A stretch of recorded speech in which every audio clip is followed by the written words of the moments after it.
Hi everyone. Yesterday I was making this list of Ice Age animals. Well, I couldn't fit all of them, but I fitted a lot of them. And I don't have all the figures, but I have a few. So I have like 7 here, and I wanted to show you them. So there is like 25, maybe even more on this list, but I only have 7 here because I don't have all the figures. So let's start with the Glyptodon. It's like a huge armadillo. An armadillo is closest relative is a sloth. Sloths and armadillos are both close to pangolins. And in fact, I have a pangolin right here. See? This is a pangolin, and then this is an armadillo. The armadillo, this is the Glyptodon, not an armadillo. I got mixed up because they're the closest relatives. So the Glyptodon was like a huge armadillo, but it was the size of a car. The cave hyena. You might think of all Ice Age creatures as bigger than their relatives that are alive today. But the cave hyena was about the size of the aardwolf hyena, which is the 3rd largest hyena in the world. But it had spots like the spotted hyena, which is the largest hyena in the world. But most hyenas live in Africa, and some live in Asia. But this one lived in South America, like most Ice Age creatures.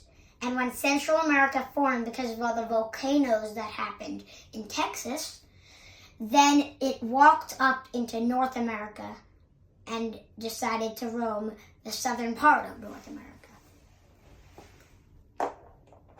Dire wolf. The dire wolves lived in North America and did not go down to South America. It had to compete with Smilodon, which is also one of the figures that I had, and a few other predators came up from South America, which it had to compete with it for food. It mainly fed on camels, bison, horses, and other large mammals. Yes, there were camels living in North America, but they're long gone. Woolly rhino. This was not the largest rhino ever to live. That goes to the Paraceratherium, which is on this list at the top. But it is a relative of the Paraceratherium, but they're both extinct. And the Paraceratherium was one of the only rhinos that did not have horns. But the woolly rhino did have horns. It looked mainly like a rhino, but its actually closest animal back then was the Brontotherium, not the rhino.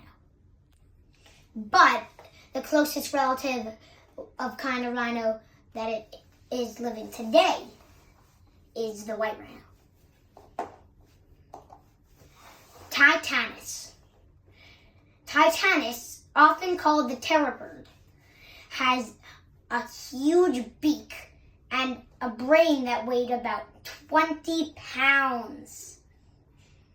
It could not fly, but it stood about 7 feet tall and had very powerful legs. It came from South America to North America when the Central America evolved from the volcanoes. And it was like the apex predator. And it was also one of the largest birds that ever lived. Smilodon. We talked about this earlier, and I said that it had to compete with the dire wolf, which was earlier on this list. But the Smilodon mainly hunted what the dire wolf did. So when I said that they had to compete, I meant they had to compete for food. Smilodon had huge saber teeth, and as you can see right there. And those saber teeth on males can get up to 2 feet, the females can only get up to, 1 feet 3 inches. The largest type of Smilodon is the Smilodon blackie.